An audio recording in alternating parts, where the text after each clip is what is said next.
and welcome to JFPSports, where fantasy and sports talk live. Well, what a week it has been. We just had the All Star break ending with the great All Star game and home run derby, and we've had a couple of trades. But hey, this is Puma. I'm with the A team today. D Nana's behind the glass, and my crime fighter, my partner, Ricky P. Let's jump into it. How you doing today, bro? Good. All-Star game was a lot of fun. We'll get into that. But a lot of NBA news to touch on, too. Before we even get started, Melo was just traded to the Hawks. Wow. He will be waived immediately, I'm sure of it. And look at Houston, look at the Heat, maybe the Lakers possibly to get him. So we'll touch on that a little bit. But that is breaking news. Wow. That's a unique jersey to get. They have those unique highlighter red jerseys. They get some unique stuff that comes out every year. Yeah, you'll have to customize it yourself because he won't be in Atlanta too long. I don't even know if he makes the trip. It's like one He'll of those? He'll get waived. So okay. The reason the Thunder got rid of him so they could let go of the salary, and they got a few pieces in return. Not much, but there's a pick. Yeah. Being exchanged, so okay, he won't be in Atlanta too But long. the big news, obviously, is Kawhi Leonard to the Raptors. Rick, how is this going to affect the East? Does this make them the favorites in the Eastern Conference, the Toronto Raptors? It's kind of funny because we talk about loyalty in sports and how the NBA has really become a players' league. They choose their destinations, especially with free agency. We've seen these guys sign one-year deals over and over again. But, Kawhi had 1 year left on that deal.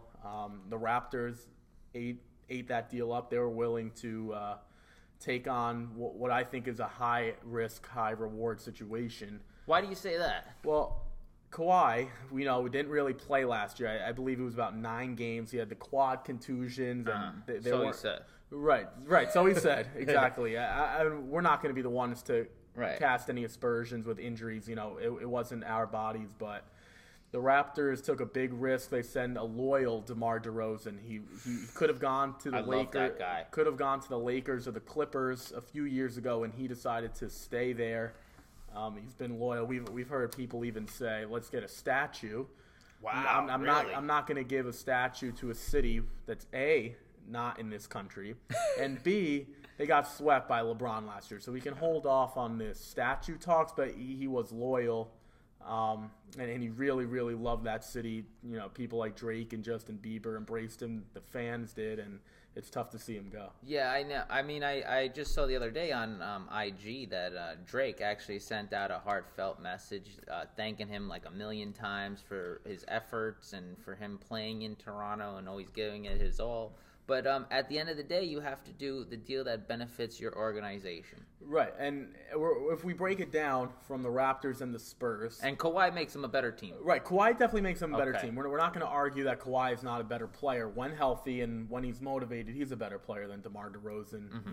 DeMar DeRozan's a career 24% three-point shooter, so in a shooter's league, he's not a shooter, so he's limited in what he can do, but...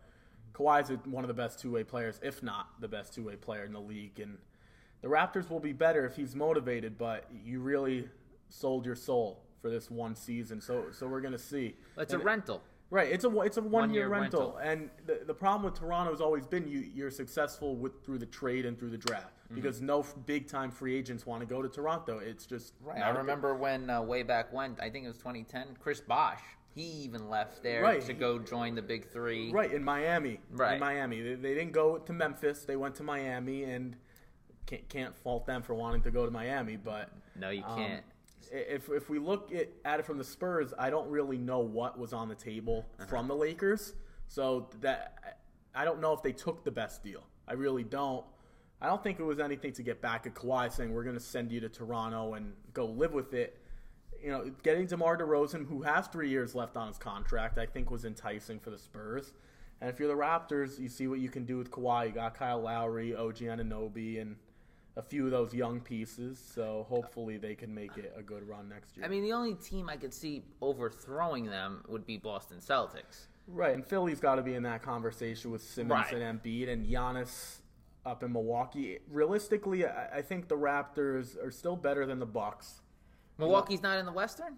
No, Milwaukee's in the East with Giannis. Do you geez. remember those? You got 7-footer, the guy's dunking from half court. Oh, you know what I'm thinking of? I'm thinking of the Minnesota Timberwolves. The Timberwolves and with Karl Anthony Towns. Right, and you know what? I always thought it was so weird. I'm not the biggest basketball guy, but I always thought it was so weird that they're in Minnesota and they're counted as the West. Shouldn't that be like the North? Well, Memphis is in the West too. Memphis is in Tennessee. They're east of the Mississippi. Yeah, I don't understand that either. But this geography is right. Well, when the league first started, all the teams were, a lot of them were in the East. The Celtics, the Pacers, the Knicks, the Heat, things like that. And eventually they moved west, and you see a lot of the teams are just more spread out. Right. Cleveland obviously in the East and things like that. Toronto in the East, but I still look at the Raptors, and I'm saying it again. It's not the risk that I want to take because I'm going to assume Kawhi is gone. Mm-hmm. I don't trust that it's a Paul George situation where he re-signs in Toronto. I just don't think that's going to happen. And if he chooses, then they won that end of the deal. It almost seems that they have to get to the NBA Finals this year with Kawhi for that trade to have made successful. Sense. Right. Yeah. Unless he re-signs, then I'm going to assume that it was successful even if they have a bad year. But what are the chances they have a bad year and Kawhi re-signs? They almost have to get to the finals for him to re-sign.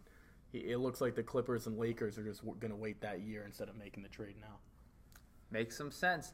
And another deal that actually was relative to that in the sports world was in the MLB. Manny Machado from the Baltimore Orioles going to L.A., World Series or bust for LA, Rick, right? I mean, do they need more or they're good? Stay pat. They got Manny Machado. They're good to go. No, I think that Dodger team is the best that it's going to be right now. Mm-hmm. Lineup-wise, I would say. And I want to ask you, if I'm looking at it as a GM's perspective, are you done? If you're the Dodgers, are you done? Or where are you shoring up? Are you okay in the bullpen? Because we saw Ross Stripling get absolutely annihilated. Now, I understand he's not going to be facing all-stars, throughout the lineup, but the guy doesn't throw hard. In a game where we saw 97, 98, 99, Edwin Diaz came in throwing 100. Now he gave up the home run to Scooter Gennett, but Stripling's throwing 91. Is that group of pitchers / bullpen good enough for the Dodgers to make a run? Well, for myself speaking, no, it's not good enough for me. And I don't think they're done because just for the mere fact, going even back to the Manny Machado deal, I know I'm getting Manny. I would have tried to extend a little more and get a Zach Britton. Yes, I know it's complimentary to Kenley Jansen, but now you're doing like I didn't understand that either. Why can't you go get an eighth-inning guy while you're and he on the same team, same transaction? I didn't understand. And then you would just shore up the bullpen kind of like the Yankees did with David Robertson the year before. That's what got them to that Game 7 with the Houston Astros. They had that 7, 8, 9 inning locked. Right. So the reason I ask you this is because they gave up one major prospect for Machado. So essentially, as far as I'm concerned, I gave up 1 for 1. I gave up 4 no names just to call it a 5 for 1. But if, in your estimation, I'm not saying they had to give up 6, but one of those 5, not including Diaz, would have had to be another big time prospect for them to acquire Britton. And I think there were of the mindset that we can go with Kenley probably 2 innings almost every time because you figure you're going to lose some games. So Kenley's really only pitching every 3rd day. But you see, in an analytical age, I feel like, this is where the hypocriticism comes because you have a stud closer in Kenley Jansen, right? But now you're asking him to go 2 innings. I remember there was a game where he went 2 innings and 2 more outs or something in the 7th inning. It was a while ago. But that's what they ask of him. I know he's making a lot of money, but in this analytical age, shouldn't we just shore up that bullpen like the Yankees did, like the Kansas City Royals did all years ago? And, my pitch to the Baltimore Orioles would have been, I'm getting Zach Britton as a rental. I mean, he's up after the 2018 season, so maybe I'll throw you 2 more prospects. And it seems like we're trading the whole farm. So what are they going to give up? 25 guys? Throwing Adam Jones? Well, you can't keep all of them, Rick, because No, the Orioles are in a tough position. If a man is not on your 40-man roster, he could be free to be signed by any other organization. That's what happens with these guys. Remember Ben Gamel from the New York Yankees? Right, they had to let him go. How about Nick Solak? He was in the Yankee system forever, but you know what happened? They knew he was going to not be on their 40-man. They swapped him for Brandon Drury. Yeah, no, at some point you got to let him go. I'm looking at it from a Dodger perspective. The Yankees have, with Canely healthy and all those guys healthy and everyone on their A game, the Yankees can make it a 4-inning start. Right. 4 or 5-inning start. The Dodgers, by adding Zach Britton, you don't make it any shorter. Now, granted, if he can go 6 like Kershaw, which we know his postseason struggles in the past, if he goes 6, Britton only helps you eliminate the 8th. But it's not like the Yankees where we have Canely, and you've got Robertson, and you've got Betances, and Chapman, and Chad Green, and we've seen what Jonathan Holder can do this season. Essentially, if you're the Yankees, you make it a 4-inning start from other than Severino. If Tanaka goes forward, Girardi and everyone back home who's sitting on their couch still watching is like, oh, great job. If Joe Girardi's sitting there, it's like, why couldn't I get 4 innings out of Tanaka? Why couldn't I do this? But the Dodgers don't have that luxury. Right. So Aaron Boone this time around in Girardi's place, he's looking at it like we can shore up the bullpen even more and level it at a 4-inning start. I feel like the Dodgers, they brought this interesting stat up. I feel that the Dodgers mostly did this because they didn't really need the offense like the Yankees situation.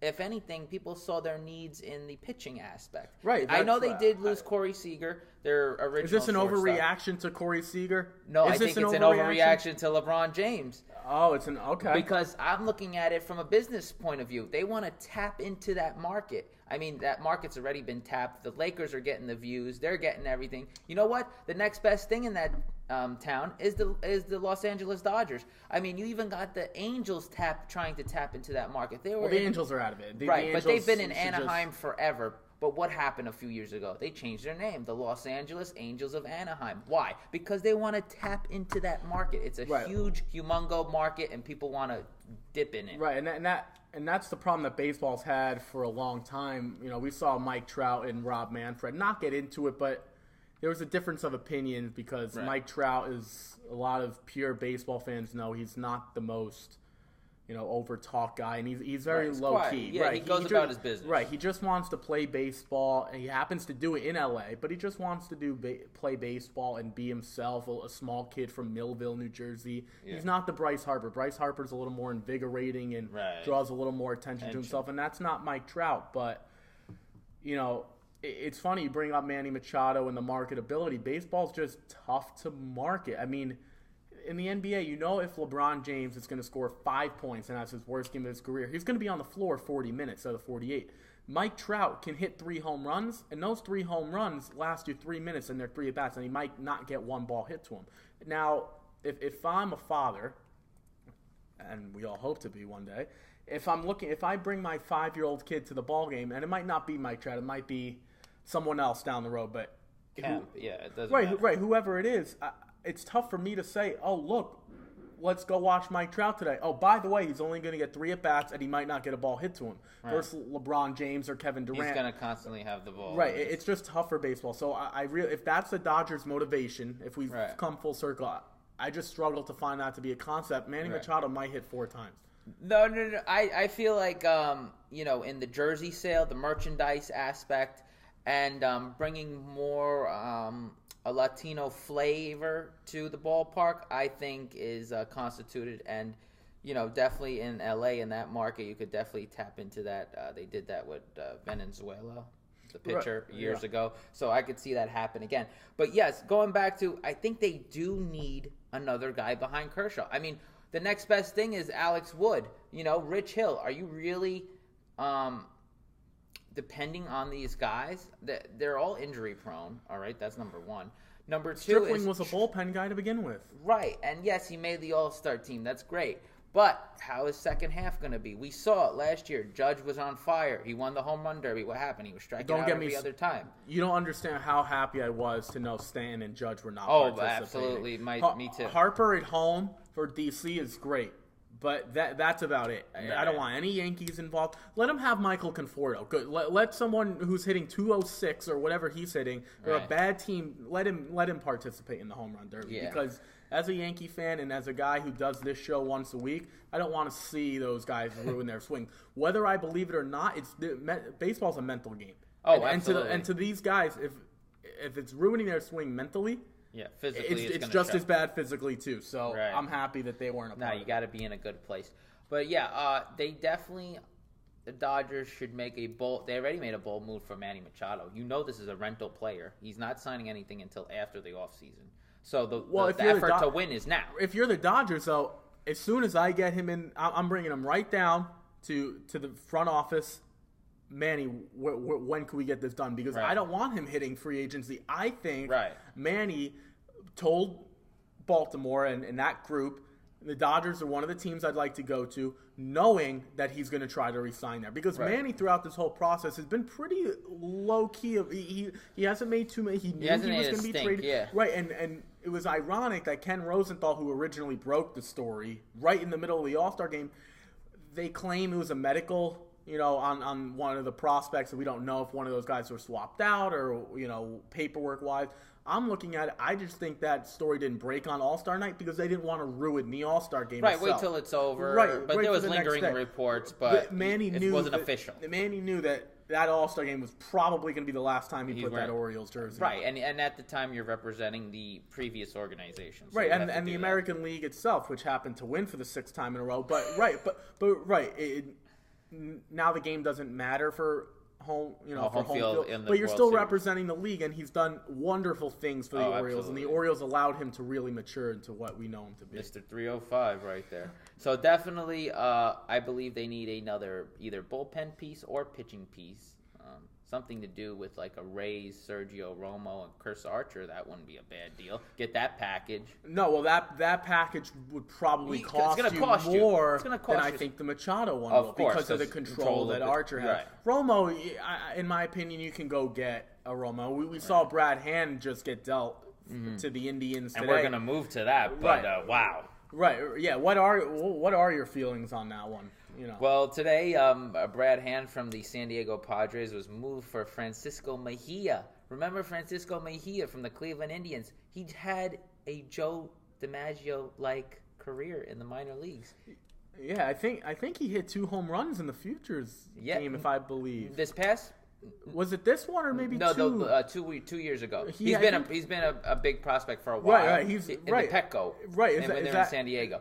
Is that a lot? That seems like a lot to give up for Brad Hand and I think Adam Simber, who I don't even know who that is. I mean, that just shows you that how devastating their bullpen was without Andrew Miller. I mean, Cody Allen has been disgusting. You got McAllister in there. He's a bum. You got Olsen in there. Well, they have Carrasco back there now. I think Carrasco, as Carlos Carrasco came back, they shifted him to the bullpen. If we throw Simber, who let's not play around, the Padres bullpen wasn't bad. No, I'm not going to say they're good now because they lost their 2 best guys, but they weren't bad. So with Simber, Hand, if you get Andrew Miller back and maybe Cody Allen gets that second half mojo, all of a sudden we're looking at an Indians bullpen that maybe can replicate what they had prior. If you're Chernoff, the GM of the Cleveland Indians, how do you not ask for Kirby Yates and Brad Hand? How do you not ask for those two? And you're giving a top prospect. Maybe their guy was Simber. Maybe they chose Simber over Yates. You're not getting all 3 from Mejia. No. So I would take Yates over Simber though. Right. So maybe they said, look, we want to deal him somewhere else. They want to use 2 transactions. Wasn't Kirby Yates a Yank? Yes, Kirby Yates was a Yankee. Doesn't he remind you of Jonathan Holder a little bit? Yes. A guy that's only, in baseball, it's interesting. Sometimes it's like one of those 5-4, 6-4 games, and both pitchers are knocked out early, and you can't. You're not deep enough to go to those big time guys, the guys who pay a lot of money. Well, that's how Chad Green emerged. Right, you need those guys, that eventually become the Chad Greens. Long relief. Right, the guys that only pitch every 3rd or 4th day, or that you might even be down a run or 2, but you need a guy to keep the game in hand because you can't keep them where they are. Right, you can't throw out the Chasen Shreves every time to just get through to the 6th, 7th, and 8th. You got to have that glue guy, almost like an Adam Warren type of guy. Keep us in the game. Right, and I think that's what Kirby Yates was to the Padres, and the Padres, I give them 2 or 3 years before they're good. I really do. I like that team. I know it's a little off topic, but if I'm the Padres, I won. Oh, they are loaded. I won. I really won this deal. I'm a big Franmil Reyes fan, and they locked up Hosmer long term, and I'm a big Christian Villanueva guy. I like where they're going. Tatis Jr. Fernando Tatis Jr. I just like that ball club, and I think this works out for both teams. Do you think one side got the better end between the Indians absolutely. and the Padres? I feel like I think it's pretty. This I think it was a good deal. This reminded me of a Yankee-Indian situation when they gave Andrew Miller. And I think Brad Hand was the Andrew Miller of this year. Okay. And I feel, yes, the Indians will get return right now, but the long-term investment is Mejia. Right. Well, the thing with Andrew Miller is, he's had a bum knee for a while now. But just imagine when they get him back, and you have a Brad Hand, and you got a Simber and I'm Cody saying Allen. if the Indians didn't really know that this was going to materialize into a long-term thing, I don't think they did. This knee problem's been going on for a while now, but like we said, I think there's positive outlooks for both teams, though. I think this is Rick, just watching that Yankee series, when we went over there, we were hitting the you-know-whats out of them, their bullpen.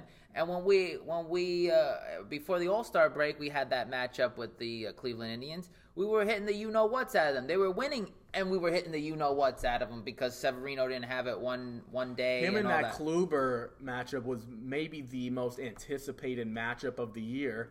It turned out to be an over, and it turned out to be awful from a pitching perspective. Now, if you love offense, then it was great. Puma was sitting there with a smile on his face. Right. That just turned out to be bad. But we know if we're talking about pitching, Cleveland clearly has a better starting group. Starting group, absolutely. But between the two teams, overall teams, I think the Yankees are better. I'm pretty sure. Yes, because the Yankees are more balanced. They have the bullpen to make up for the lack of starting rotation. I think 1 through 4, 1 through 5 in terms of their offense when they go Lindor, Brantley, I'm not scared Ramirez, of them. Encarnacion. I don't know. It's a nice lineup. That's a group. It's a good lineup, but I'm not scared of them. 1 through 9, they don't match what the Yankees have. But I'm just saying that front four can really go toe to toe with a bunch of front fours, 1 through 4, 1 through 5. If the Yankees do what they're supposed to do and go get another arm, and Cashman makes that deal, they'll be fine, and they should be. But I don't want to hear about J Happ, Rick. I'm tired of hearing about J Happ. The guy couldn't even close out the All Star game the other day. He was giving up home runs. If we ever get a mailbag question about J Happ, not only is it not going to get answered, you're going to get called out on it because we don't want to talk about mediocre guys. You know what was ironic? A.J. Hinch was talked to after the game, and the game went into extras. It was a long time, and as we share our All-Star thoughts, what a game that was. It was boring, honestly, for the first 6 innings. Right, but then it turned into a show. Right, 10 home runs, smashing, a previous All-Star game. I think it was one of the best All-Star games I've seen because, lately now, the one of the tightest games that I've seen before last night was probably like that 08 last Yankee Stadium. Well, it was 2-1 last year. I know, the sac fly with Robbie Cano in the 10th inning. But you see what I mean? Maybe he wasn't on PEDs. Maybe if he was on PEDs, maybe it would have gone out of the park. Right. But I feel like this level of people that watch the game and this generation, they want to see offense. And what's the game today? Strikeouts and home runs. That's what people come to see. Strike you out, home run. They don't want to see a double in the gap. They don't want to see you, pitch to no contact the whole game. They want to see runs, because offense sells. The only reason it was exciting in the moment, and I think this was really, really successful for Washington, D.C. Scooter Gennett was a great... Christian Yelich. All these guys were going yard. Right. The problem with the All-Star game for baseball is when we get to the latter innings and the game is close... You're seeing studs. I understand. Right. No, well, not even that. 2 things. One... I'm going to bring up 2 points why I think this was unsuccessful. Now, granted, it was a lot of fun in the moment. 2 things. In the MLB All Star game, we see these guys come after 2 or 3 at-bats in the 5th or 6th inning. The pitchers are constantly changing, so that's meaningless. But you don't see Trout. You don't see Judge. You don't see these big-time guys. The game's being won. Now, granted, it's an exhibition game by Scooter Gennett and Alex Bregman. Now, granted, these are, for baseball purists, you might be wanting to scream at me when you hear this because these are good players. The problem is they're not the big guys. They're not the Machados. They're not the. And I understand you got to take them out. You got to take them out. But there was offense in the game. What are you talking about? Right. Well, those are the because Trout didn't hit 3 home runs. Come on. Even though he did go off Jacob deGrom, I mean, at the end of the game, now guys like Edwin Diaz are giving up home runs to Scooter Gennett. If we walk down the street and I said, "Hey, did you watch that home run from Scooter Gennett off Edwin Diaz?" They would have thought Edwin Diaz. Is that Mariano Rivera's new nickname, Edwin Diaz? It's just they're no name. They're a bunch of no names. Like in the third inning when it was close, it was deGrom giving up a home run to Trout versus Edwin Diaz giving up a home run to Scooter Gennett. Now it made a great story that Scooter Gennett, the last guy on the bench, came in to hit a pinch hit home run, and that brings me to my story about AJ Hinch. Yeah, and why I think this is unsuccessful. And J.A. Happ. This also goes back to J.A. Happ. In the All-Star game, you see these guys come out after an inning. Or maybe 2. The starter might go 2. Yeah, they were just going 1 inning. That was even worse than when they usually do. Scherzer went 2. Because it was in D.C., I think. A.J. Hinch was asked, what would you have done if the game kept going? And he said, it's funny you ask, basically. I'm paraphrasing. You have to leave guys in the back end that you know that might have to go 3 or 4 because it's an All-Star game, because these guys can't re-enter the game. So let me ask you this. J.A. Happ is sitting there, who we both are not high on. Now, the Blue Jays are going to try to trade him for something. If I'm the Blue Jays... Oh, I would be fumed. Right, but the problem is someone's got to sacrifice. Someone's got to do it. And now, as an exhibition, I'm asking you, these are my 2 proposals. A, you let pitchers re-enter because it's an exhibition, because of this situation. Or B, after a certain amount of innings, you just call it a tie. I'd call it a tie because if I'm the because players, this system to me doesn't make any sense because you have a guy like J.A. Happ. What if he has to go 5 innings? First of all, it would have made some sort of sense because when they went into extra innings a couple of years ago, actually the last year in Yankee Stadium, and they were playing for home field advantage in the World Series, it does make sense to go out there, especially if you're playing with the Orioles, you're playing with the Seattle Mariners, a bad team at the time, that you're showing your allegiance to your conference. Whatever. Right. But now you're playing for 0. You're basically playing just to show your face and say hi. Right. And I feel that after the 10th inning, whatever they choose, everybody gets a shot. Reasonable. Everybody gets a shot. Maybe even 11th. Right. As long as everyone's playing. If we do not score by the 11th, we just stop. Because what do they do in spring training, Rick? And yes, you're not giving the people a winner, but then again, these players are going to get hurt returning to their original team. Right, but you're not right. You're not giving an injured product back to the original source. We're not crazy about J. Happ. But if J. Happ, for some reason, someone hit a Scooter Gennett hit a liner right to his face, what would the Blue Jays go? They would be freaking out, and they have every right. You would have a Tony Clark and all of them. Manfred would have a problem on their shoulders. Right now, it's fine because he got out of the inning and he gave up a home run. But I'm just saying, he got out of the inning. All was be well, good well, whatever. But what happens if he gets hit with a liner? You see, the one great thing about... Or what if he's that last guy in the bullpen? He's got to go 4 innings. The one great thing about our sport of MLB is that in the All Star game, you cannot fake it. In basketball, you could fake it. In football, you could fake it. In hockey, you could fake it. Out of the 4 major sports, this is the one where you can't fake it. You can't fake a home run, and you cannot fake throwing 100 miles an hour. No. It all has to be real.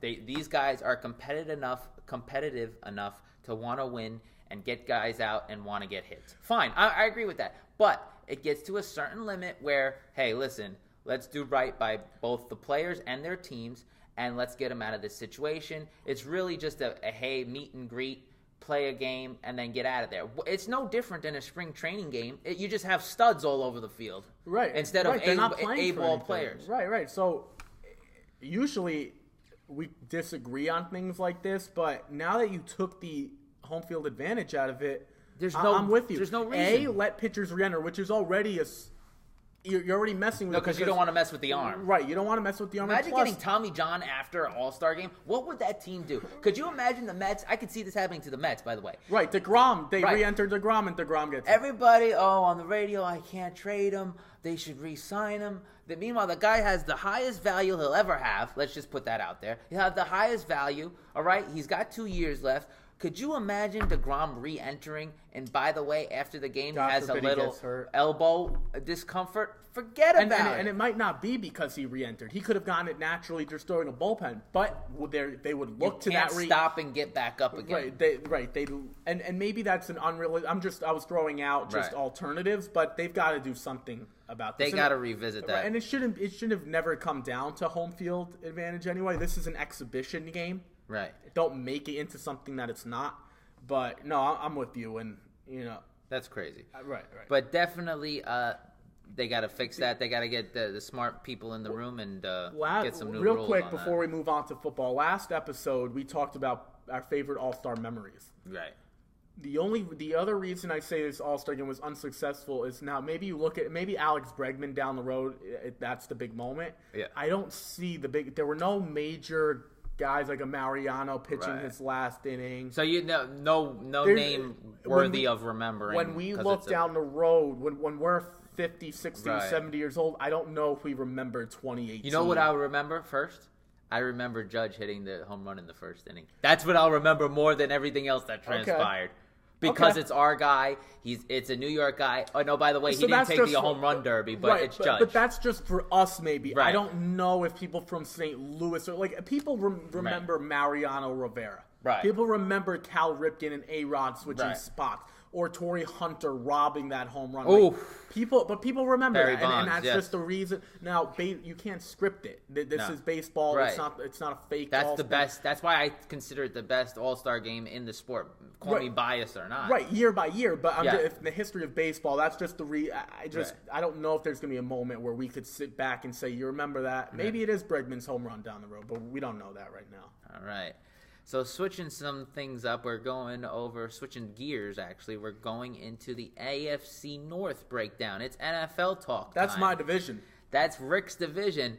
Ricky P, your Baltimore Ravens, they drafted a future quarterback?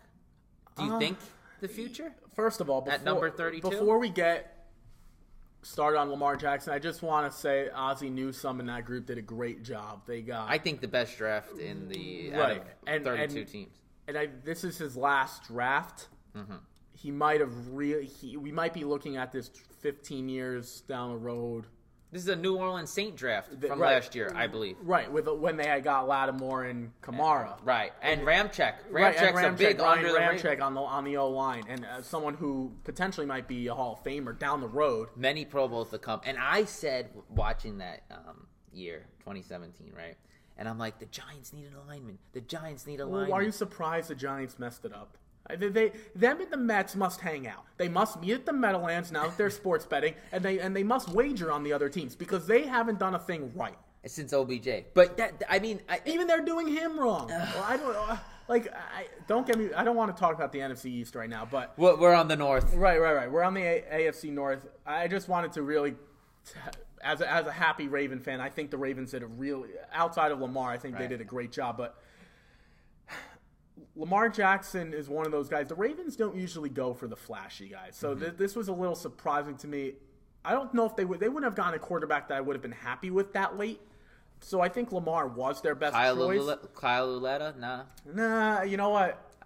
Who else was available at that time? Mason Rudolph? Nah. No, I've been on the record saying these Big 12 quarterbacks in these spread systems. Maybe Baker will be different, and we'll get to him. I'm just very confused by Lamar because Joe Flacco will always be tied to that massive deal he got after he won the Super Bowl, and it was just perfect timing for him. Yeah. Hopefully, I think they did get their future in Jackson, though. Wow. I think that... Does he have a little Watson in him this year? Can he catch on fire? I think he can. I don't... You know what? I really don't expect him to play this year. Now, maybe the only thing I worry about as a fan, I might see flashes of him at a wide receiver or a wildcat, right? That I like, which would make me say, you know what? Don't even play him at the QB spot down the road. Maybe just keep him out there. So similar to what Braxton Miller is doing for the Texans. The only reason I think they should just let him sit and let him learn. He played in a pro-style offense in Louisville with Bobby Petrino, so that's a bright side that some of these other quarterbacks don't have, but Let me ask you. Well, when you say pro style, behind center. Behind center. Right, behind center, and a bunch of tight ends. For our viewers who are. Right. When you compare him to Baker Mayfield was under center, I think maybe once in practice. He's a spread off. Right, spread. Maybe they had him like a QB sneak once. Maybe. Right, I don't even know if they do that out of the spread down there, but. I don't know. I think he is their guy for the future, but I think Flacco's going to have a good year. I just have a good feeling they got Willie Snead, and they've got some new cast of characters on the end, and they got a few tight ends. Alex Collins is a stud back there. What do you think? Do you think Jackson is the guy for the future after Flacco, life after Flacco? Going into this draft, I wasn't too high on him, and I'm not really always too high on running quarterbacks. I like guys that could stay in the pocket. Precision passing, step up into the pocket, deliver the ball. Now, when I do look at more tape of Mr. Jackson, I see a little bit of Deshaun Watson. A little bit. He doesn't have that body stature. No, he doesn't have Deshaun Watson is like the Statue of Liberty he's used. Right. So, do I see flashes? Yes. Do I see a little bit of Mike Vick? A little bit. When he gets out of the more Mike Vick or more Cam Newton? More Mike Vick because of the body. Right, I agree. Cam Newton is like a linebacker at quarterback. Right. So that's the reason why you could take all these hits. I'm just afraid of, as his third-string quarterback behind him, RG3, leg problems. That's why I'm always concerned about the running quarterback. Can he stay in the pocket? Can he precision pass? Can he get the ball to his receivers rather than taking his, just start rolling out and taking an RPO and just bootlegging and running? Right. So, a few points. One, I agree with you. I think two quick things. Lamar Jackson, I think, was paraded around for being this game breaker. But he's an athlete. Right, he's an athlete. But I think he's a really good passer of the football, too. I just think that when we see the Heisman stuff, it's because he was able to run and throw. But he was really a good passer, too. Now, let's not overlook that he won the Heisman Trophy. He didn't just run around in circles. Do schools ever bother you? I mean, you can't say this about Carson Wentz. You can't. But knowing that he's coming from Louisville, you had Teddy Bridgewater, who, to me, people would say, well, he's had a successful career other than having the knee. He's better than Teddy Bridgewater right now. You think? Oh, I don't even think it's close. It's just I feel like everyone from Louisville is not. You got Devontae Parker. He's been a bust so far. The last guy I can remember that's decent from Louisville is Bilal Powell. For those Jets people out there. We don't want to cast any aspersions on schools. Because, because Alabama quarterbacks have been a system guy forever. Yes, McElroy. Yeah, and then you had AJ McCarron, who's just getting a shot now. Right. I mean, I haven't. Blake Sims, never even made it. So I don't. Let's not do the school thing in football because we've seen a bunch of wide receivers come from nowhere. Antonio Brown, I think, was Central Michigan. Ugh. Julio Jones was an Alabama. Julio Jones was an Alabama guy. But we talked about how much did you love Ardarius Stewart, the kid from Alabama. Meanwhile, for the Jets, did he even play last year? Or He did play. Jason Morrow from Texas Tech. He never caught a touchdown in his life. Right, but we're talking about these big. Right, another big. How about Dustin Keller? Right, I mean these guys like Sean Green from Iowa. Just because you go to a big school doesn't mean anything in the NFL. No, absolutely not. So I just look at Lamar Jackson. I'm not worried about the school as much. But if we talk about real quick before we head to Lev Bell and the rest of the division, when we look at Lamar Jackson and RG3, first of all, I trust Lamar Jackson mentally more. Okay. And two, what they were doing with RG3, he had a hurt knee and they still played him and whatever in the playoffs, and then he really got injured. I think it was against the Seahawks when they really started to get up, when the Legion of Boom was really starting to establish themselves. The RG3. Yeah, and I think they knocked them out for good. First of all, Haloti Ngata was the first. It was in Washington. Yeah, Haloti Ngata was the first one to give him that big shot when the Baltimore played him, and then the Legion of Boom did damage to him, and that was it pretty much. Right, he shattered. I think it was a partially torn ACL, and that was it after that. He was broken glass. I just think Lamar Jackson is more of a thrower, not just an athlete. Yeah, and you know who I really love in that draft? Hayden Hurst. Gamecock. Big redhead. Gamecock. He's like 25. You know what they call that now? The hybrid position. They'll set him up like a fullback, and he'll come out and catch some passes. Right. Well, you know what? The two tight ends. It's not the power back. You know, it's usually one blocking, one receiving. And if you have a guy like a Heath Miller or a Jason Witten, they're the MVPs. They do both. And where did everybody get that from? Aaron Hernandez and Gronkowski. Remember that? And the Patriots started first. The Patriots started right. Everything. Right. You had two. We look at Aaron Hernandez. Aaron Hernandez was a Pro Bowl tight end. Yes. No. Him and Gronk's only gotten better since then. So they were the first ones to start. Wasted talent. Anywho, we move on to the Pittsburgh Steelers, the Steel City. Lev Bell, Rick, playing this season? I mean, fantasy owners, I'm speaking to them in the gym. I'm speaking to them all over the place. And you know what? They're getting nervous. They're getting nervous. Before we get into it, are you leaving posters up on trees, seeing if people are interested in Lev Bell? Or are you going around the gym asking if they're about Lev Bell? Or are people coming up to you? The third one, they're coming up to me. They're coming up to you. They're coming up to me. Because they hear the show. Well, because they're fans of the show. And they want to know our take. Should they be worried, Rick? Should they? Because, I go back to, Jets fans will know this, Darrelle Revis, 2010. He had a long holdout. He just came back. And what happened? The first 2 or 3 weeks, he had a hamstring problem. And in fantasy football, that's a big deal. In reality football, that's a big deal. Well, fantasy for Darrelle Revis, it's not. No. But I'm just trying to say, for Lev Bell, it would be. For Lev Bell, it would be. Because it's mostly offensive based. If you play with a defensive player, leave now. Right. Stop watching. Yeah, right. No, I heard a kid. How about this? I heard a kid that they draft coaches. I was like, stop. They draft coaches. Is Bill Belichick he's like round zero? He's round zero. You can't even draft him in round one. He's taken before the draft started. Oh man! But anyway, anywho, so we'll move on with that. Definitely. Guys, I feel like, and Julio Jones is going to run into this, and we'll get into that. Don't even get me started on Julio. But the hamstring thing, I mean, it's different from running from you and I than actually a guy that wants to kill you. Absolutely. So I feel that's why they get these hamstring problems. I don't know. Is he going to sign the deal? Are they going to actually give him a guaranteed money? Are they going to actually just franchise him? What's going on? Rick? Well, so the agent basically said we couldn't reach a long-term deal. This will be his last season as a Steeler, and boy, will it be a season to remember because. So I should go trade for him now. Whatever a fantasy owner would do, I say he puts up the best numbers of his career. Wow. And the reason I say that is for two reasons. One, I think he's one of those guys. He always has played with a chip on his shoulder. I think he wants to stick it to the Steelers as much as he wants to stick it to the rest of the league. And also, he's playing for a contract going forward. Not any more motivation than that. Right.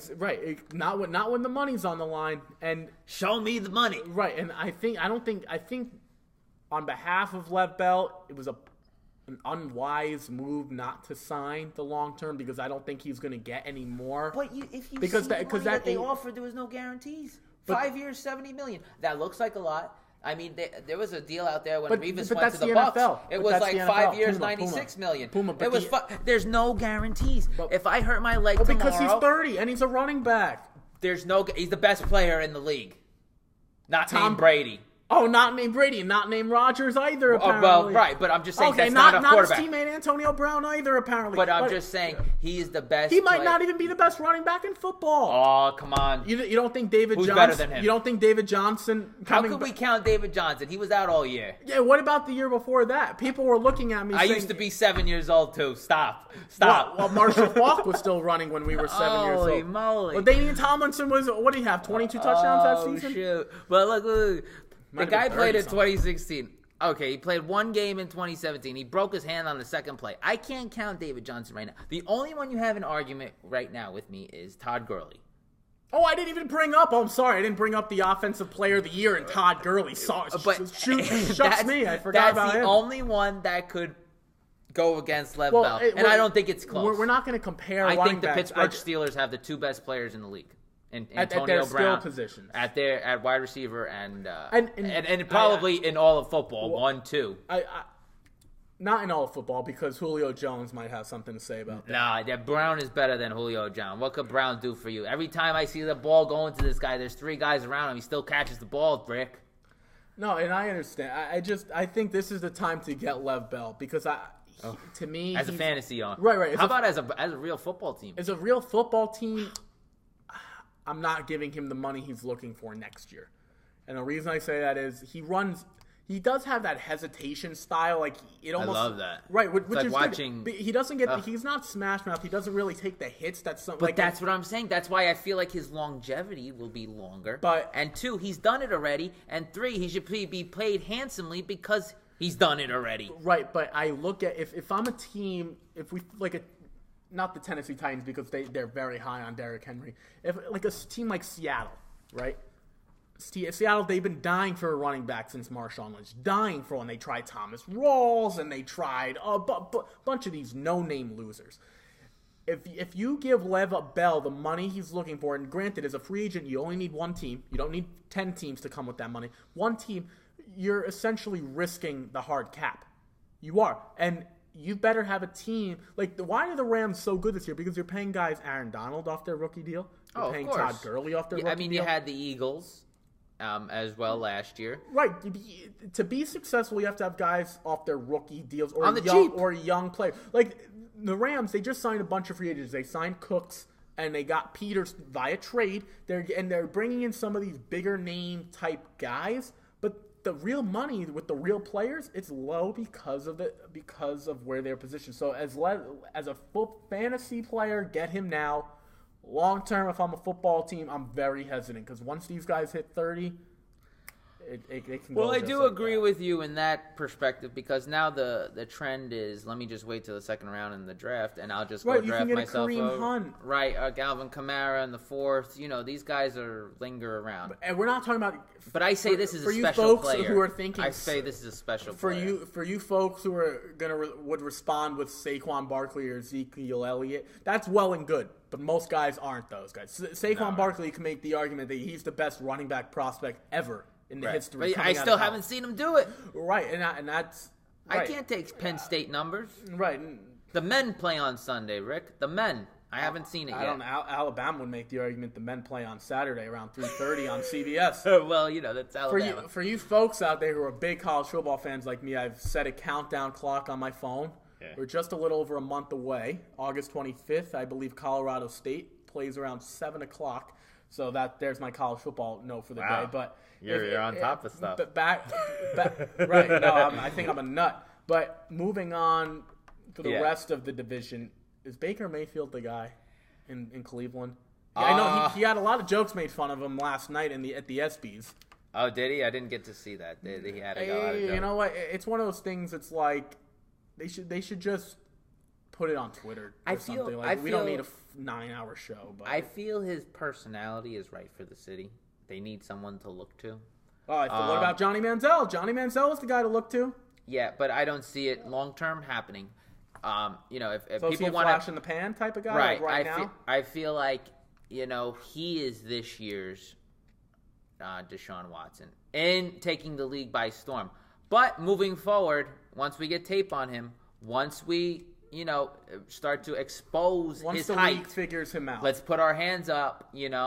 He has to climb the pocket eventually. If you guys out there watched, was it the Rose Bowl? Against Georgia. Right. Georgia has some NFL players on that team. Bradley Chubb is one of them. He's playing in for the Broncos right now. Oh no, Bradley Chubb was NC on State. Offense. No. He played. No, Nick Chubb. Nick Chubb was down in Georgia. Bradley Chubb was NC State. NC State, and he ruined my Syracuse Orange last year. Roquan Smith. Yes, the linebacker. They had some boys up there, and that are coming up too. The first half, Baker Mayfield looked like Peyton Manning. When he came out and they made their adjustments, the Bulldogs, he looked like doo-doo. Yeah, like the poop emoji. So it's all about making adjustments in this league. And I feel like, can he catch some people off guard? Can he rally the troops? Yes. But as a long-term solution, no, I do not like it. I think it's a disaster. I think they're better off just rolling with Tyrod Taylor. Play with the safe. You got Gordon, if he could stay off the weed, and you got Landry, who you just gave some dough to, do-re-mi, and you got a couple of backs behind you with Nick Chubb and Carlos Hyde and Mr. Duke Johnson, the Duke. They got some weapons there. The Browns are interesting because... And what were they doing? I'm sorry to cut you off. What were they doing with drafting Ward at 4? You had Bradley Chubb. You could have had it. Look, I'm sorry. You could have had. He's about to grab the mic. You could have had. He's about to freak out. Okay. You don't like Sam Darnold. Fine. You could have had Josh Allen. You could have had Josh Rosen. You could have had whatchamacallit. Even Lamar Jackson. You take Baker Mayfield, fine. Okay, you take Baker Mayfield. I was too busy celebrating. Then at 4, you take... This is why they're called the Browns. They take a cornerback at 4. He better be freaking Charles Woodson. They take a cornerback at 4. You should have taken Bradley Chubb. You can't... What if he's Ed Reed, though? I don't care if he's Ronnie Lott. If I was there, I promise you, he won't be Ronnie Lott. If I was there at 4, Ricky, you wouldn't be able to hold me. I would have ran up the card for Bradley Chubb, and you have those. You would have driven down to NC State to get his nameplate off the locker. You have those 2 bookends for the next 6 or 7 years with what's his name, Myles Garrett on the right. Boy, is he a beast. Boy, is he a beast. And then you got Jamie Collins as linebacker. A New England product. You got some guys there now. And, okay, Jabril Peppers is in the backfield. Yeah, you could, but this was a deep cornerback. Secondary. He's in the secondary. Right, in the backfield. You could have had, this was a deep drafting cornerback. You could have went and got a Justice Jackson from Iowa down in the draft. You could have got... the kid out Micah Fitzpatrick. You could have gotten Derwin James, a safety. You could have gotten anyone. Oh, you know what? Instead of messing up like that, I trade the pick. You know what? Let me trade with whoever, get some more picks, and still get I still would have got Ward. You could have gotten Ward probably after the draft on the side of McDonald's. I don't know about that. No, He might have been selling burgers. You know what it is? You know what it is? They got infatuated, and they saw Marshawn Lattimore from Ohio State, which Ward is from, and they're like, "Oh, look, it's a shiny toy. He's from Ohio State. Maybe it'll be the same thing." All the Urban Meyer products, they're shiny toys. The problem is Ezekiel Elliott would have been a beast if he was playing for Bowling Green up in the MAC. Right. So he's not, even though Columbus and Bowling Green aren't too far away. It just drives me crazy. I know it's a copycat league, but I'm gonna go take a cornerback at 4. Well, let me give you my Baker Mayfield pro and con. Pro is he's the shiny toy. He's going to be the guy on Hard Knocks that everyone wants to hear from. Oh, by the way, they're on Hard Knocks. Jeez. Right, well, that's what I got to watch for 4 weeks. The Browns out of all the teams. Well, first of all, you can watch the Bears and the Ravens play the first football game at the Hall I'd rather watch that. Right, and that's ironic. Long story short, before I bring up this point, I don't think Baker Mayfield will be any good. All right, next. I agree with you. Fine, but long story short, we talk about everyone wants to get back to football, and people start looking up the mock drafts. And Puma, you're this guy. If he takes him and I take him, and then the kicker eats a donut too much, and his foot gets inflated, and then he's got to get surgery. He might miss it, which might give my defense more points. It's ironic. We can't wait for the Hall of Fame game, right? And then the minute the first week of preseason goes by, we're like, ugh, preseason football, we can't watch this. I love preseason football. You know why I love preseason football? Because you watch the third and fourth quarter, and these guys, like, you get the Victor Cruz. I'm serious. Guys, Puma's laughing right here because he knows what I'm talking about. Victor Cruz. The Jets. I never forget it. Victor Cruz, I think, had 3 touchdowns against the Jets. Number 6 he was at the time. This is what happens when you're in preseason. If you don't think these guys, before we move on to the Bengals, which are our show, if you don't think these guys take the preseason seriously, you're mistaken. Daily Woodhead, all these guys have found jobs because of preseason. Little old preseason has really turned some of these. Now, for the casual football fan, they just want football back, and they'll watch the Brady they'll watch Brady hand it off to guys like James White and these guys, Corey Dillon in the old days, for a touch or two, and then Brady's eating a hot dog, or Sanchez was eating a hot dog in the preseason, after his preseason starts. But they really do. It's these. If you really, sometimes you take a note, you write a name down, you get a Victor Cruz. Now, I'm not saying everyone's Victor Cruz. He might have one catch, and then they actually play him in a game, and he stinks. Who was my boy last year? You know him. You know him. Kenny Galladay? No, you know my boy. Mr. Tariq Cohen. Oh, Tariq Cohen, yes. Darren Sproles 2.0. And not only did I take Tariq Cohen, and he was awful, might I add. Well, he was good for the first 4 weeks. Right. I didn't play. It's ironic. I didn't play him for the first 4 weeks. I think I played him in like week 5, and I'm not. He might have been better off going to the UPS down the street sending packages. But anyway, I want to round out the AFC North by asking you this. If we weren't in America, would Marvin Lewis have a job for the Cincinnati Bengals? Because what he has got now, granted, when he first got there, that franchise was horrendous. Yeah. And he's done a lot of good things for them, but at some point, Marvin... What have you done for me lately? Not what have you I done blame the owner. Not what have you done for me lately, Marvin. What have you done for me since I was born in '96? Marvin, I know... Oh wait, you were born '96. I'm only 22. Oh Jesus. Marvin. Now I feel old. Yeah. Marvin, you did a great job getting that franchise out of the dumps. You did, because they are relevant, and Andy Dalton and AJ Green and some of these guys, you looked at them and you said, you know what, the Bengals have a shot at something. Ugh. And then the last moment I have of them is Vontaze Burfict trying to beat up every Pittsburgh Steeler single-handedly. And then meanwhile, when Juju, the littlest guy on the field, hits him, it's a problem. Right. He's like that bully on the playground. Like, if he gets hit once, he's like, he doesn't know what to do with himself. Right. So, is this Bengal team going anywhere? I mean... I have a great friend in my fantasy league. We're like rivals. We kill each other. Is it LaRusso? Oh God, he's the biggest Bengal guy out there. He's the especially New Jersey. I'd put him up with anyone. He's the biggest Bengal guy out there, and he definitely, of course, he has the optimism. They have AJ Green and All Star. Anytime you have AJ Green on your team, you're good. You're gonna be. You've got a guy. You're good. You got a guy. But John, I don't understand. Andy Dalton's not the guy. But they have the backs, though.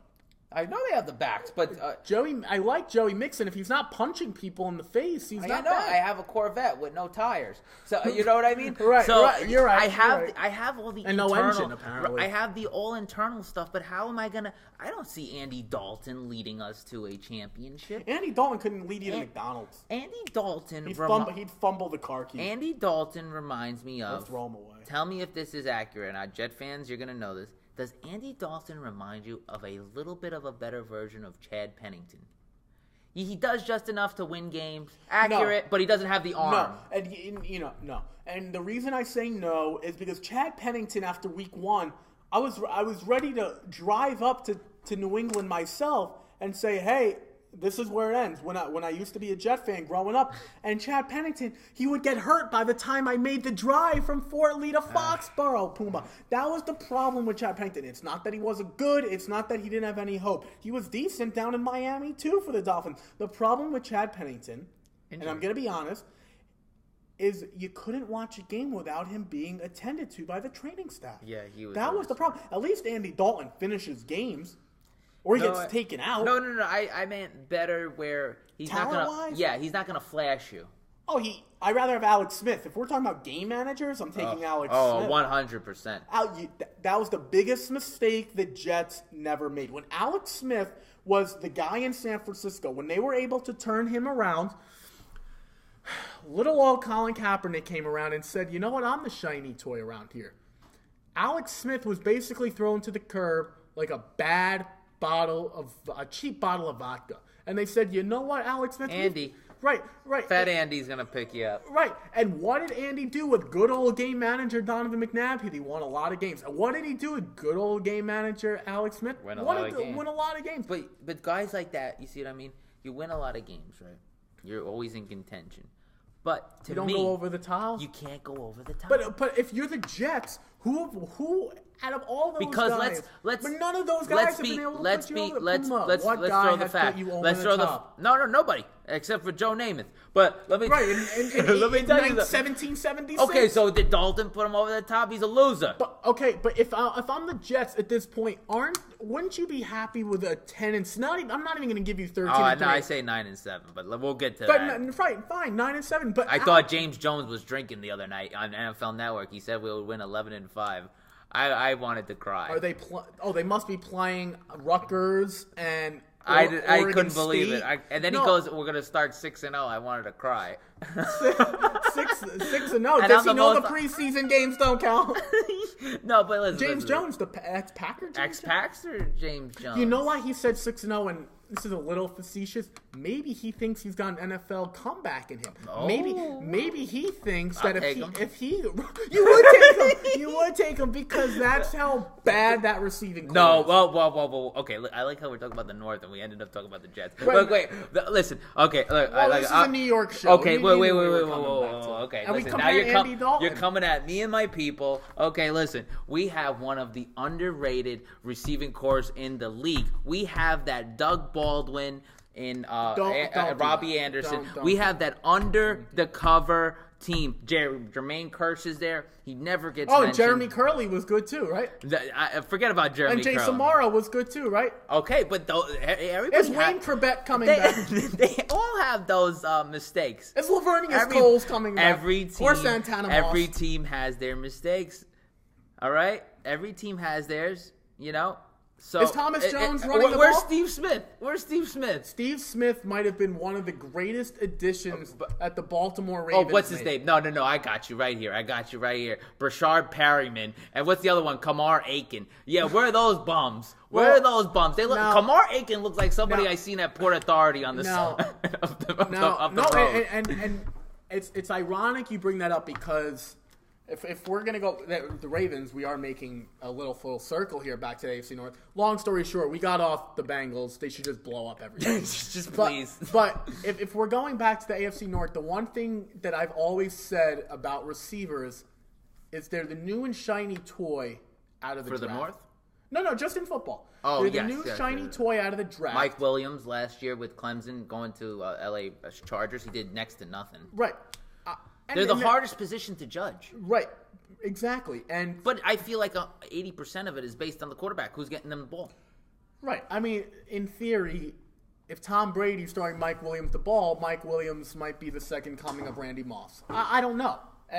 But could you imagine that guy on New England? Could you imagine him? Right. But at the same time, well, Brandon Cooks wasn't so great there. He was okay. But at the same time, we look at it and you can get like what the Ravens did when they won was pretty impressive. They got their big time pass catchers, Dennis Pitta, out of BYU, I believe. Now, hopefully he's staying healthy because he's had a lot of hip problems, a lot. But good old Torrey Smith out of Maryland, he wasn't the biggest prize out there. But Anquan Bolden was the long time vet. Anquan Bolden would run through the brick wall in the studio we're in just to get you a pencil. He brought that Baltimore toughness, just like Steve Smith brought you that Baltimore. You like toughness. Crabtree? I think the sneaky play there is Willie Snead. Well, when Willie Snead the name is slipping me. It's Willie Snead, Michael Crabtree, and who's and John Brown. Good old home run hitter John Brown. And now John Brown. At least now I could tell them apart. They're on different because teams. John and Jerron, it was 12 and 13. And you know what the problem was? Mess up yourself. You don't know who's going to score. Well, you know what the problem with both of those guys were? They ran so fast, and Carson Palmer was getting sold he couldn't throw him the ball. I think John Brown, a few times, he just ran right into the locker room. He didn't even come back to the line of scrimmage. No, you want to hear even more messed up? They just ran. They said, I don't want to play for this team. You want to hear something even more messed up? So one time I had John Brown. Number 12. He was number 12. Obviously, the better one. Right, so he was John the better Brown one. Catches an 80-yard pass. Guess what happens? He probably got down at the 1. Got down at the 1. He fumbles it at the 1, and Jerron Brown picks it up for a touchdown. So Jerron Brown got 6 fantasy points. Right, and meanwhile I'm stuck there with John Brown. Take it, this was standard at the time. So no PPR point. No, so it's probably like it's 6 points. No, 10 yards a point. But it wasn't as much as the touchdown. Oh no, Puma! I know you were fuming. See, it's like guys, it's ironic. It misled. I was so misled. The system was misled too because it said Jay Brown. Right. He's looking at for all of you guys who are like us who watch the fantasy cast, like it's almost like we're not even watching games. We're just watching watching who's scoring. Right, just watching the scoring. you're probably looking at Jay Brown. I think the Arizona Cardinals might have had a guy selling popcorn named John Brown, too. We weren't sure if he scored. Weren't sure if he scored. And the thing with the Cardinals that was ironic, they'd score 40 points or they didn't score. Yeah, that's the problem. And that goes back to the Bengals. If we look at this division as a whole, I could see this, like, if the Cleveland Browns win 5 or 6 games, not only do the Bengals have 2 wins, because if the Browns have 5 or 6, the Bengals... Bro, if the Browns get 1 win, they're throwing a party. I'm putting this out here right now. The Cleveland Browns win 6 games. I'll do you one better. I say they win 8-8. They go 8-8. Fellas... You heard it here. And gals. And so I retract my statement because Puma's willing to say 8-8, which obviously trumps my 6-10. Of course. I say 8-8. Well, out of that division, before we get to the mailbag segment, real quick, 6 games versus the other teams, 2 against Pittsburgh, 2 against Baltimore, 2 against Bengals. You're gonna think I'm nuts. I think they get 1 against Pittsburgh. Then it's got to be at home, because if they go to Pittsburgh and win, I'm done watching football. No, I think it's week 1. You think they play in Cleveland week 1? So, and Tyrod's starting, I assume, because we've already been on the record saying Baker. I will say, the Cleveland trenches, when they get a pass rush, it's very underrated. They get to Ben, and Ben historically doesn't play well on the road. Emmanuel Ogbah he gets the rush. Unknown. Not a household name. Emmanuel Ogbah and Myles Garrett might be a problem. And Jamie Collins. The only problem I find with the Browns is something always goes wrong. No, of course. Like, you'll have Josh Gordon checking himself in by week 5. Right. This draft for them seems like it was a lot of hit or miss. They're like the Mets. Guys. They have the cloud under there. It seems like it was a lot of hit or miss. Like, if Baker Mayfield, could he become the next Russell Wilson? That's what I mean. It was too much risk in there. And Ward might become the next Darrell Reed. Ed Reed. Or Baker Mayfield can become the next Geno Smith, where we don't see him anymore. Right. And the other guy could be who's the guy out of Louisville? The hard-hitting safety out of Louisville. Calvin Pryor, who everyone said he's a ball hawk.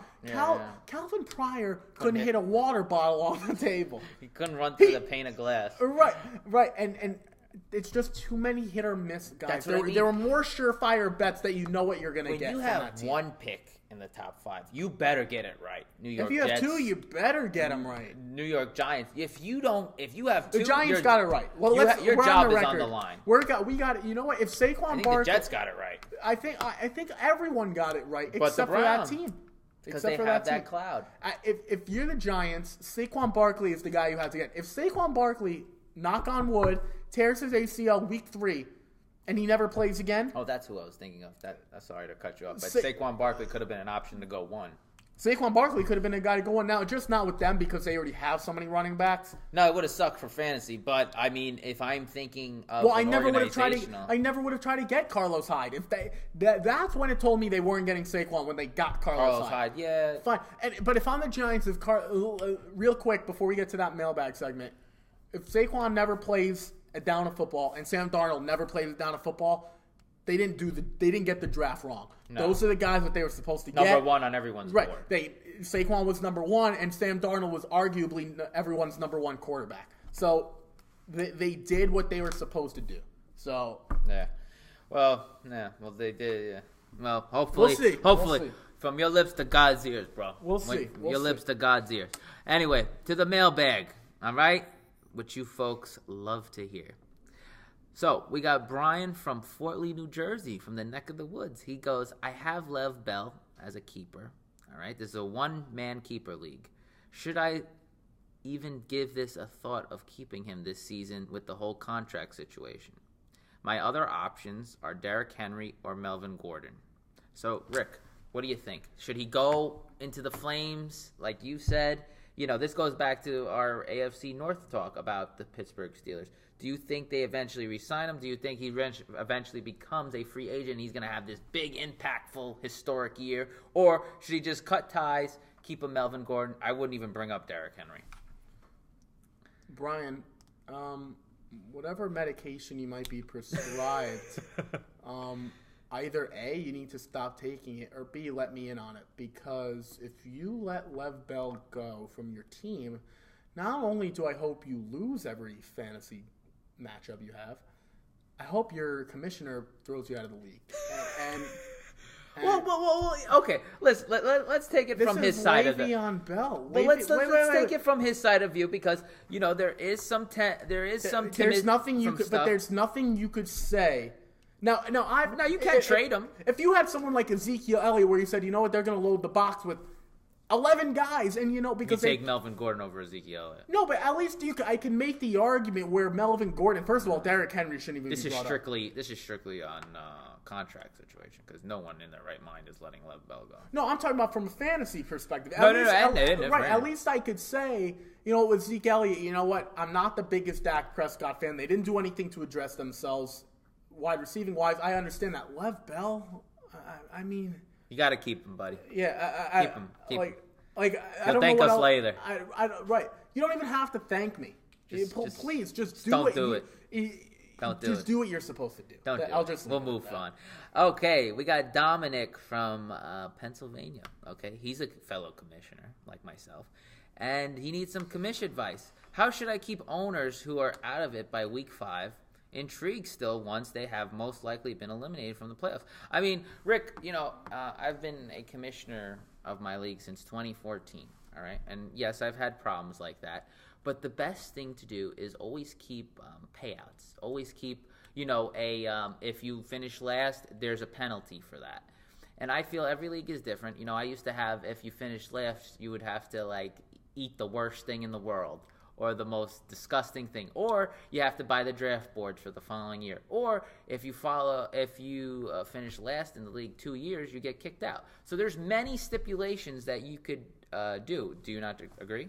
No, I do agree. It's almost like it's not so much a punishment. It's just like get it right. Right. Yeah. First of all, if you finish last, once I get it. Yeah, because you know what, it happens. Injuries. Right. If you were a guy who drafted David Johnson 1 overall, and you're not picking, if you're in a 12-man league and you're not picking now to first play of the season and he gets hurt. Right. Now you're not picking till pick 24 or something like that, 24 and 25. In a standard 12-man league. It ruins you. It could ruin you. Right. In a 12-man league, it ruins you. I understand that. Obviously, if you're in a 10 or even 8-man league, you can bounce back a little bit more. That's why leagues like that sometimes, if you're doing those scratch leagues. Now, obviously, Rick and I have done baseball forever with each other, and our consensus would always be Mike Trout, because he's worth 2 guys.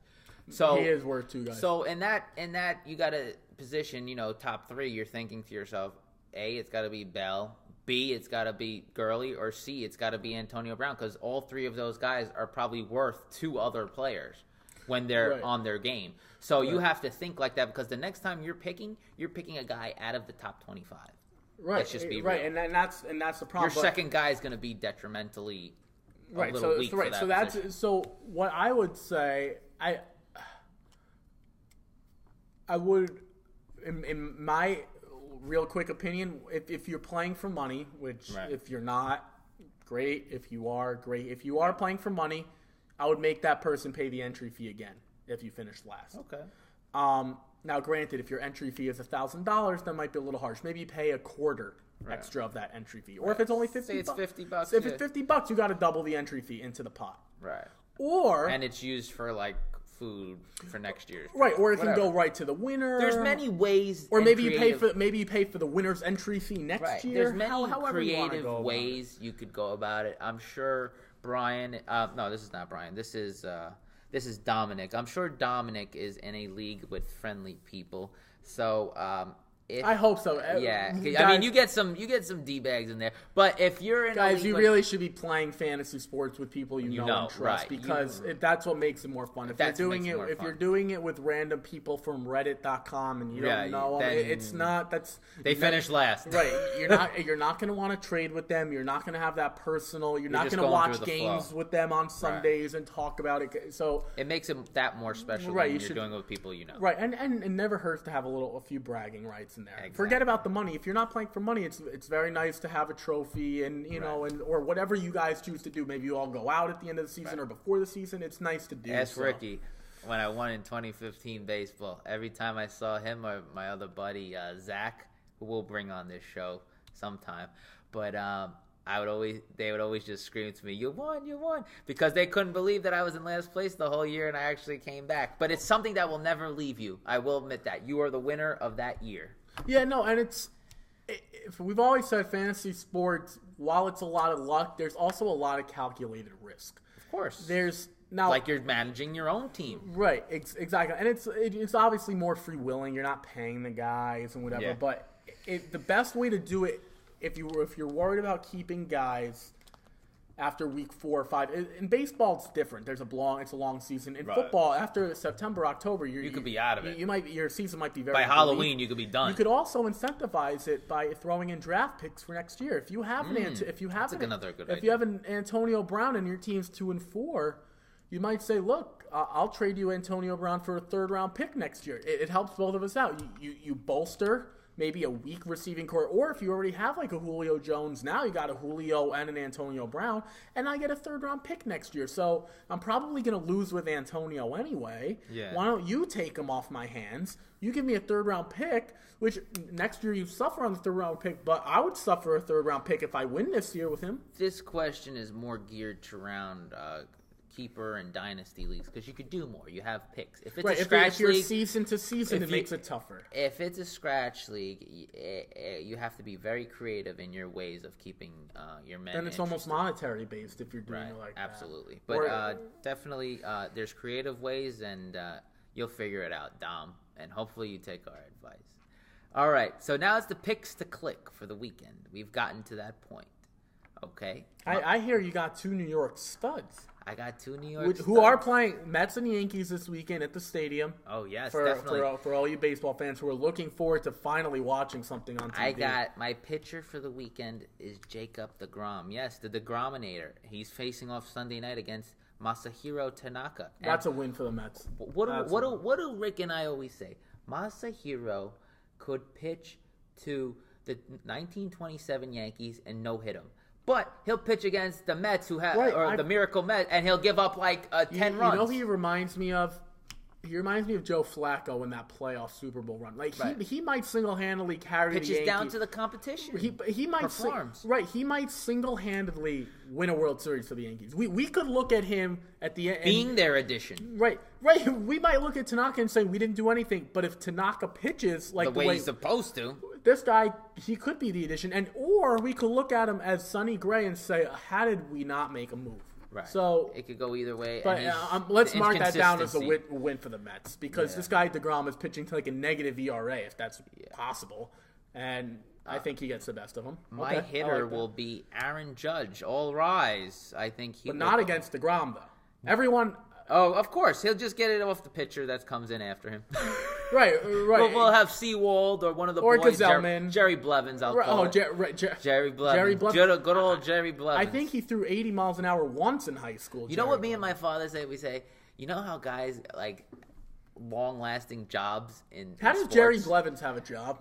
Because he's lefty and he's a bullpen pitcher. So he's Oliver Perez. Okay, you could say the same thing about Ryan Fitzpatrick and Mark Sanchez. How do those guys have a job? Because someone always gets hurt and someone always needs to be backed up. Those guys they're like Buffy the Vampire Slayer. You can't get rid of them. But they're worse than a cat. They're got more than 9 lives. They're like a bad STD. Guys, and I don't want to cast any. Oliver Perez was the second. Ollie Perez. If I have the over in a game and I see Ollie Perez coming in, my hands don't go fast enough to go in the in game.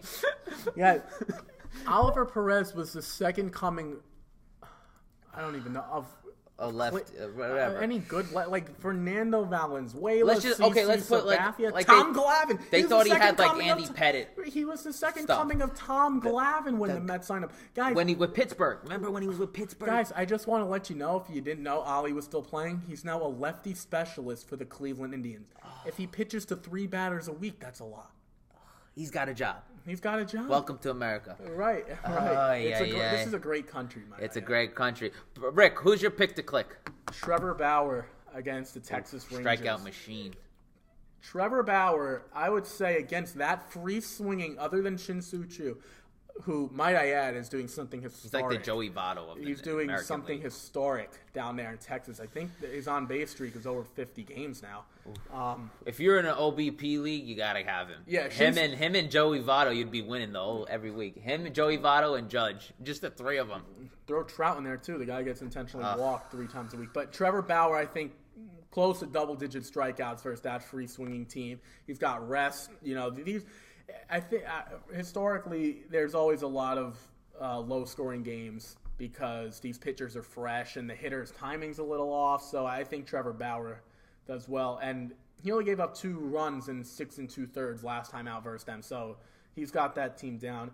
My hitter, now I've got no. Usually I'm the guy with the stats on the clicks to pick. I like the previous history. Did anyone see Rhys Hoskins hit in the home run derby? Oh, my God. First of all, He won my dad only knows him because he's got 2 ear flaps, which is yeah. ironic. I like that look, though. He looks like he's It's 7 old years school. old playing at Fort Lee National here. Or Yeah, American. yeah. He I might like like the that turf. look. He might like the turf field at the American. But Rhys Hoskins, I've gotten... The Australian. I don't know why. And off the top of my head, I forget. No, he got hit in the jaw. But he's got it on his right Puma. Yeah, that's the one behind his face. Paranoia will do that to I you. know. Granted, the ear flap, that front ear flap, is Hey, listen, becoming if I a got trend. hit, I'd be wearing the softball one. Right. He'd be wearing the mask. And if he was pitching, guys, he'd have the one that covers his eyes and his face.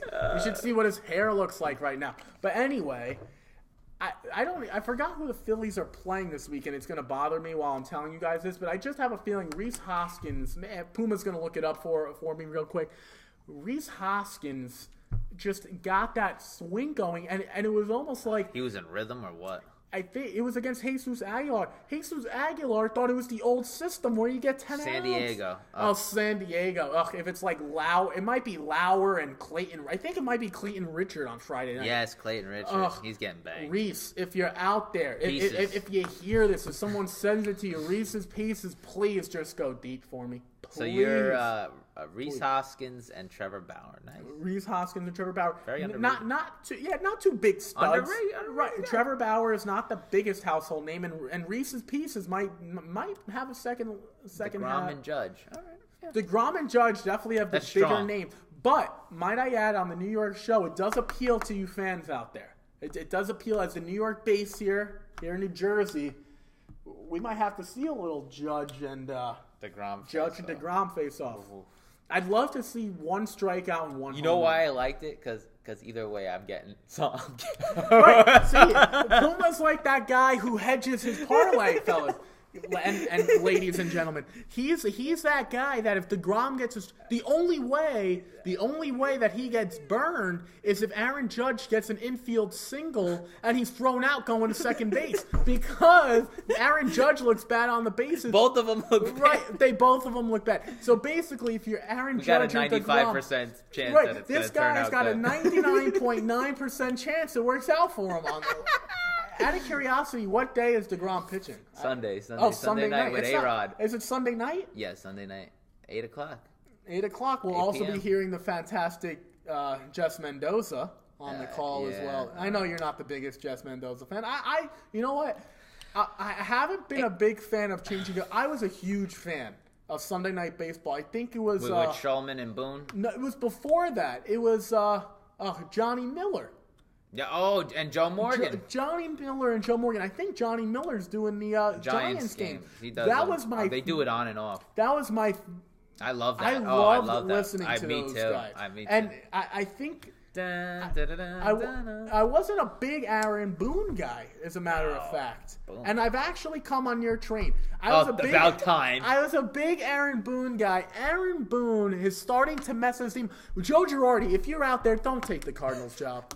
Please don't take the. I know you have good relationships with those guys. I know Matheny just left. I could see him take a Chicago White Sox. You know what? I think Joe Girardi Lives in Chicago, hometown. Well, and I think and Joe young team. Girardi. Before we end, real quick, in my opinion, I think He's the best one out there right now. he's got to be the best one out there. And when he was on Guy's got a MLB World Series on Network, his resume. when he was on MLB Network with Harold Reynolds and Amsinger. and Greg Amsinger. he just looked like he still had that passion in him. Yeah. I just think at his age, he's not an Aaron Boone. Aaron Boone got the luck of the draw. If he needed 999 lotto balls, he got 999. Well, let's be honest, okay? You look at the Baltimore Orioles and you look at the New York Yankees. Buck Showalter should be traded places with Boone because that's what a rookie manager is supposed to get. A team like that, a young team. Well, I don't think Buck Showalter would do well in New York. No, yeah, but you know what? But you see, it's such an analytical age. So you must love Gabe Kapler because Gabe Kapler took that Philadelphia Philly team. I used to like him, but now as I see him managing every day, some of the stuff he Remember does, what he did at the beginning of the season? He didn't know who was supposed. Yeah. I think he forgot. If I remember correctly, I'm pretty sure he forgot how the double switch worked. Gabe, you're managing an NL team, Gabe. Do you not read the rules? Did you not watch? I still take him over Boone, though. Boone is just horrible. Boone is horrible, bro. You take anyone over him. You I take yourself Andy Green. over him. I take Andy No, I Green. wouldn't take Andy Green. No, Andy. You know who's not bad? You know who's not bad? Dean Annis will agree with me. Kevin Cash. You know what? Kevin Cash is one of those. Former both sides. But you know what Florida's great for? Inventing something for a flash in the pan. Remember the Dolphins? They used the Wildcat. Yeah, Ronnie Brown. And Ricky Williams. Ronnie Brown, he had one season. That was the season. This bullpen thing isn't going to last. It's just not. No. You know who I like? Real quick, can we get Jim Riggleman some love, please? That guy turned a Cincinnati Red team, that could have been a AAA ball club. Hey, and look at Harvey. Look at Harvey. What did I say on a couple of shows ago? You knew Matt Harvey was going to be. Once you got away from the cloud of Met, he was gonna turn into Harvey again. Imagine Jacob DeGrom goes to a real team. Jacob DeGrom might be pitching to. Could you imagine Jacob DeGrom on the Astros? He might be pitching to a .4 ERA. And please, Met fans. Okay, listen. I know we're trying to end the show here, but this is bothering me.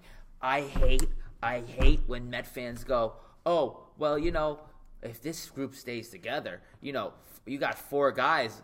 Some people don't even have 2. Yeah, that's great. They all got to stay healthy. Not that because we're 17 games out, we're pitching well now. How about pitching like this in April? How about pitching like this in May? Well, not now that you're 30 games out. No, you know what? You got to trade while it's hot. You know what I would do? I'd get rid of all of them. No, you know what? All of them. All of them. No, I'm gonna bring this point up real quick. I wouldn't trade Jacob DeGrom now. All of them. You know why I wouldn't trade him? Because we saw what the Yankees got for Aroldis Chapman for a 2-month rental. Now, granted, could you imagine a 2-year? Right, but this is what I'm saying. If I'm the Mets, okay, say your point, and I'm going to say mine. If I'm the Mets, and everything went wrong for them this year, everything that could have gone wrong did. And it usually does for the Mets, I'll be honest. Even the place was going on fire. Right. Go on. I think next year, if everything goes right, it could be a wild card team. I at the bottom of my heart, believe that. And I'm the biggest Yankee fan of all time, and I'm not a Met fan at all. I don't see it, Rick. I'm being objective. I don't see it. The team's too old. But why get rid of him now? Who they mirror? You know who they mirror, but with a better manager? The San Francisco Giants. They're old. All right, that team would look great on the show of 2013, but it's not 2013, it's 2018. Okay, you got Asdrubal Cabrera, 1,000 years old. That's you got not true. Todd Frazier, the Todd father, who I gotta hear every time that he's from freaking what's the place called? Tom's River. We know Todd, whatever your name is. We know you're from Tom's River. We got it already. His biggest moment was when they were at the Little League World Series and he was standing next to Derek Jeter. Do you remember that? We get it. We're from Jersey. We get it. Jesus. And we know where 95 is. We get it. All right, dude? Come on. But listen, come on. I know he's a good guy. Cespedes is returning Friday, actually. The good news. All right? Good for him. He could be a DH. All seriousness, he could be a DH for a few days. But you see the and he's playing first base. You see the dysfunction? You see the dysfunction? The guy has an arm of Roberto Clemente, and he's playing freaking first base. Are you kidding me? Well, maybe that's because Dom Smith, who they thought was... Right, I know. Freaking Willie Mays. he was Puma. I'm pretty... Holy, I can't take it. Okay. They treat Dom Smith like he's Willie Stargell. Like, come on, get out of here. You know who should be up? Jeff McNeil. Where's Peter Alonso? Did you guys see? Where's Tim Tebow? All right, how about Jay Horowitz in right field? Timmy Tebow. Okay, I am not a Tim Tebow fan. I think he's the worst thrower of football. But if I'm the Mets, why is he not coming up for September? Oh, Tell me why. He is coming up. Oh, that's you all want to bet right now? No, I'm saying he'll be up September 1st. And I'm showing up. The rosters expand, right? What highlights are they going to show, Rick, when he threw the pass against Troy Polamalu? What are they going to show? Oh, meanwhile, if it wasn't for Tim Tebow, Demaryius Thomas would not be the wide receiver he is today. And that's a hot take. I think that's more on Peyton Manning. When Peyton got there, he just ascended. I mean, Demaryius Thomas was a good receiver. Demaryius Thomas and Tim Tebow will be linked to that. He could be here hours. Yes. Yeah. Seriously, I know. No, I know. We've gone full track, but no. In all seriousness, the train has crashed. If I'm the Mets, I real quick. Next week, I'm sure we'll have a different take and we'll hear different guys. I'm selling the place. He might even be traded by then. As a Yankee fan, I want him. I'm selling. Please, Rick, you could go to a Colorado Rockies or a St. Louis Cardinals, right? You could say I want Jordan Hicks. You could say I want Alex Reyes. You could even if the Cardinals give up Reyes or Hicks, they have a problem. Well, you're getting DeGrom. You're getting DeGrom with a Carlos Martinez and a Wacha. First of all, that's a rotation, my friend. That's a rotation. No, if I'm the Mets, I'm looking at the guys like Weaver and Flaherty. I'm not looking at Carlos Martin. I'm not looking at Alex Reyes. The guy just had surgery. He was hurt coming into the season, absolutely. And then a week into it, he gets hurt again. No, absolutely. But I'm just saying. And Jordan Hicks. I'm just trying. No, Jordan Hicks is great. Meanwhile, he just gave up 4 runs his last. No, but you know who's Jordan Hicks. Is he going to throw it 150 miles? No, I do like Flaherty. Flaherty and Weaver. I'm telling you. Right now, but even the Rockies, you sell them off to a team like the Rockies. Brendan Rodgers, you got what's his name, Ramil Tapia, you got David Dahl. I could go on forever. Riley Pint, all right. They got some studs down there. You know why they can't come up? Because of a guy named Nolan Arenado, Trevor Story, DJ LeMahieu. These kids can't play because they're blocked. So you know what? They should be trade bait, and Colorado should go get themselves an ace. No, why would any ace want to go to Colorado? It's not his choice, by the way. He's still under team control. You could trade him anywhere. Oh, DeGrom? Yes. They're not trading him to Colorado. But I'm just saying you would reap their benefit. First of all, for all of you folks who we thank for listening. Yes, we do. Who called the Dodgers winning the NL West weeks ago? Oh, you did. But they haven't yet, so it's not October. We might as well fast forward. They got Manny Machado. Who's pitching? He can't pitch, Rick. Before that, so if I'm taking the Dodgers real quick. We're gonna end it right here. I'm taking the Dodgers. You could have everyone else. What would you take? Dodgers are all. That's the Diamondbacks. That is the Padres. That's the Rockies. And who's the other team out there? I'm off the top of my head. Who's the fifth team? San Diego. Forget about that. No, but I'm saying. San Francisco, Colorado, or Arizona. So if I had to take a gun to my head, I'm taking Arizona. Just for the mere over the Dodgers. Just the mere fact they have the bullpen. They have more arms. But the Dodgers will outslug. Out of Rick, all people, you would know the Dodgers can outslug the good old Pittsburgh Pirates. But fans out 5 times in a row. Have you ever heard the cliche, great pitching stuff? No, we're talking about winning the division, not winning the World Series. No, but down the stretch, right? It's all about who wins the most games. Let's just say bottom line, right? Can someone come in with a mailbag question next week, They have Robbie Ray, Patrick Corbin, Robbie Ray, and Zach Greinke. Forever we want to say about Greinke, he's pitching in the National League. So you just gave me John Smoltz, Tom Glavine, and Greg Maddux. I didn't say they were that. I just said that they have 3 good guys. You know who you gave me? You know who you just gave me? You gave me Sonny Gray, Masahiro Tanaka, and Jordan Montgomery when he's healthy. No, stop. Sonny Gray is Zach Greinke. No, Robbie Ray is Jordan Montgomery. No. I get and Patrick Corbin. He might be Andy Pettit. On his best day, he might be Andy Pettitte. No. Oh, he's not even Andy Pettitte. Oh, good. Who is he then? No, you know what? You know who he's like? You're going to laugh. You're going to laugh. Don't laugh. If you tell me Clayton Kershaw. No, don't laugh. Patrick Corbin. Mark Burley. Oh, Mark Burley.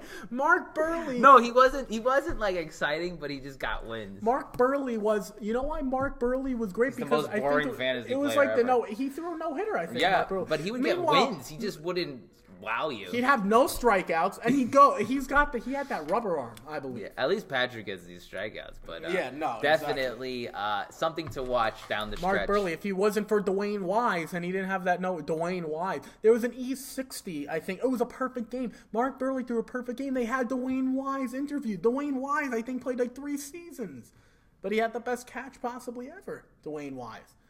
Yes. No, you're absolutely right. Okay, folks. This is nearing the end. As always, please DM us at our IG at JFPSports.